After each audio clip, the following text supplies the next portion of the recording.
Video from outside a rehabilitation center for the blind shows people running for their lives as Saturday night's pressure cooker bomb exploded in Lower Manhattan. The construction scaffolding protecting this man in a wheelchair as other pedestrians scrambled for cover. FBI agents are still waiting to speak to bombing suspect Ahmad Rahami, who has been unconscious following a police shootout. Rahami's wife, Asia Bibi Rahami, arrived in the United States last night on a flight from the United Arab Emirates. She left for Pakistan in June. Sources say she's cooperating with authorities and is not considered a suspect. Investigators are focusing on Rahami's family and whether any of them knew of the alleged terrorist plot, particularly after video from a relative's cell phone shows Rahami testing an explosive device in his family's backyard just 2 days before the attack, laughing as it ignited.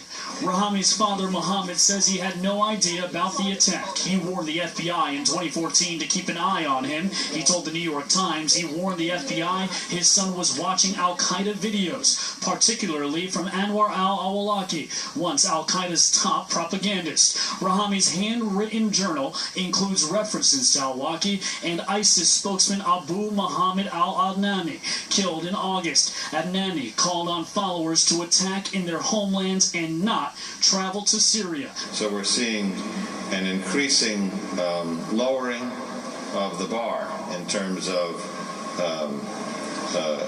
inexpensive, unsophisticated, yet high-impact attacks that they're calling for, and people who are buying into a line of propaganda that promises valor, belonging, empowerment. Police are still looking for two unknown men seen in surveillance video taking the second pressure cooker bomb out of a luggage, leaving it, and walking away with the luggage.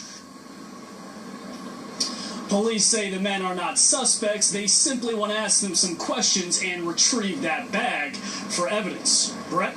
Brian Yanis in New York. Brian, thank you. We are learning tonight that at least 50 different intelligence reports were drafted about the documents recovered from Osama bin Laden's compound.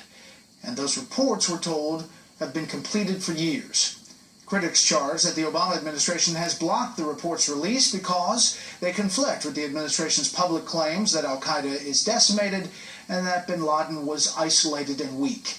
Chief Intelligence Correspondent Catherine Harris joins us with this Fox News exclusive. Good evening, Catherine. Well, thank you, Brett. The Republican chairman of the House Intelligence Committee says he's prepared to take what may be unprecedented action to get the remaining bin Laden documents from the nation's top military and intelligence officials. If they don't provide these documents to the committee by October 11th, then we're going to have to subpoena them, which I don't want to have to do, but it appears like we've run out of all options. For the administration to basically mislead the American people for this many years is flat out wrong. In the letter to the Director of National Intelligence, the CIA Director, and the Defense Department Undersecretary for Intelligence, Congressman Nunes says the law required them to comply nearly 2 years ago.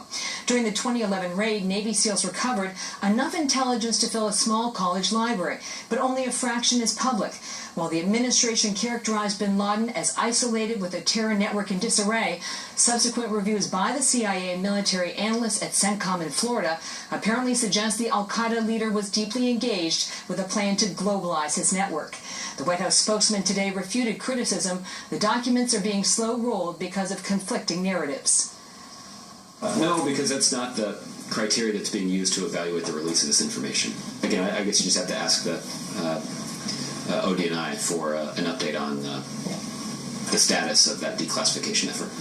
A spokesman for the Director of National Intelligence said they would respond directly to that House committee, Brett. We will follow it. Catherine, thank you. You're welcome. A good day on Wall Street today. The Dow jumped 99. The S&P 500 was up 14. The NASDAQ grew 44. A showdown between the administration and Congress over a bill that allows families of 9/11 victims to sue Saudi Arabia. After the break, we'll talk to people on both sides of this issue, fair and balanced.